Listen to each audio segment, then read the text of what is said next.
పచ్చని కొండలు, పక్షుల కిలకిలలు, స్వచ్ఛమైన గాలితో నిండిన ఒక చిన్న గ్రామం ఉంది. ఆ గ్రామం పేరు సుందరపూర్. ఆ గ్రామంలో రైతులందరిలో ఒక రైతు ప్రత్యేకంగా గుర్తింపు పొందాడు. అతని పేరు రాము. గ్రామమంతా అతన్ని నిజాయితీగల రైతు రాము అని పిలిచేది. రాముకు పెద్ద ద్రాక్ష తోట ఉంది. ఉదయం సూర్యుడు ఉదయించక ముందే రాము లేచి మట్టిని చేతితో తాకి, అమ్మ భూమాత, నేడు కూడా నిజాయితీగా పనిచేస్తాను అని చెప్పేవాడు. రాము నమ్మిన ఒకే ఒక్క మాట, రైతు నిజాయితీగా ఉంటే భూమి కూడా మనల్ని ఆదరిస్తుంది. రాము ఎప్పుడూ హానికరమైన రసాయనాలు వాడలేదు. ఆవు పేడతో చేసిన ఎరువు, సహజ కంపోస్ట్, నీమాకులతో చేసిన మందు మాత్రమే వాడేవాడు. నీటిని కూడా వృధా చేయకుండా జాగ్రత్తగా వాడేవాడు. ఇతర రైతులు రాముని చూసి నవ్వేవారు. ఇవి పాత పద్ధతులు రాము, ఇలా చేస్తే లాభాలు రావు అని ఎగతాళి చేసేవారు. రాము చిరునవ్వుతో, ఆరోగ్యం లేకుండా లాభం ఏంటి అని చెప్పేవాడు. రాముకు చింటూ అనే మేక ఉండేది. అది ఎప్పుడూ అతని వెంటే తిరుగుతూ ఉండేది. ఒకరోజు చింటూ ద్రాక్షలు తిని తోటలో ఎగిరి గంతులు వేయడంతో పిల్లలంతా నవ్వారు. రాము సరదాగా, నా మేకకు మంచి ద్రాక్ష ఇష్టం అన్నాడు. గ్రామ పిల్లలందరికీ రాము అంటే చాలా ఇష్టం. వాళ్లకు ద్రాక్షలు తినడానికి ఇస్తూ, చెట్లు ఎందుకు అవసరమో, భూమిని ఎలా కాపాడాలో చెప్పేవాడు.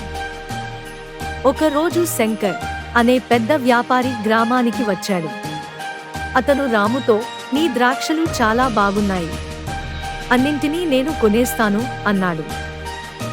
తర్వాత నెమ్మదిగా, కొంచెం రసాయన మెరుపు వేయి, పట్టణ వాళ్ళకి మెరిసే ద్రాక్షలే కావాలి అన్నాడు.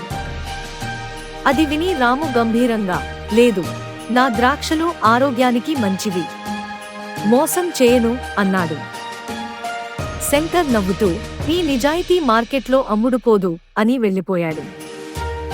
కొన్ని నెలల తర్వాత రసాయనాలు వాడిన రైతుల ద్రాక్ష తోటలు ఎండిపోయాయి. నేల బలహీనమైంది, నీరు కలుషితమైంది. గ్రామంలో చాలామంది అనారోగ్యానికి గురయ్యారు. కాని రాముని తోట మాత్రం పచ్చగా వెలిగిపోయింది. ద్రాక్షలు తీయగా, రసంగా పండాయి. ఒకరోజు ప్రభుత్వ అధికారులు గ్రామానికి వచ్చి అన్ని తోటల ద్రాక్షలను పరీక్షించారు.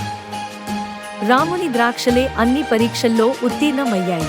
ఆరోగ్యకరమైన ఆహారం తయారు చేసే ఒక కంపెనీ రాముతో ఒప్పందం చేసుకుంది. అతనికి మంచి ధర ఇచ్చింది. అదే శంకర్ తిరిగి వచ్చి చేతులు జోడించి, నన్ను క్షమించు రాము, నీ పద్ధతులు నేర్పించు అన్నాడు. రాము చిరునవ్వుతో, ముందు మనసు మార్చు, తర్వాత సాగు మారుతుంది అన్నాడు. రాము గ్రామ రైతులందరికీ ఉచితంగా సహజ సాగు నేర్పించాడు. కొద్ది కాలంలోనే సుందరపూర్ మళ్లీ పచ్చని గ్రామంగా మారింది. పక్షులు తిరిగి వచ్చాయి. ప్రజలు ఆరోగ్యంగా జీవించారు. గ్రామ ప్రవేశద్వారంలో ఒక బోర్డు పెట్టారు, నిజాయితీగల రైతుల గ్రామం సుందరపూర్కు స్వాగతం. కథ యొక్క సందేశం, నిజాయితీగా సాగు చేస్తే భవిష్యత్తు కూడా పచ్చగా ఉంటుంది. ఈ కథ మరియు దీని సందేశం మీకు నచ్చితే దయచేసి ఈ వీడియోకు లైక్ చేయండి, మీ స్నేహితులు మరియు కుటుంబంతో షేర్ చేయండి. ప్రతి వారం ప్రేరణాత్మక యానిమేషన్ కథల కోసం మా ఛానల్ను సబ్స్క్రైబ్ చేయండి.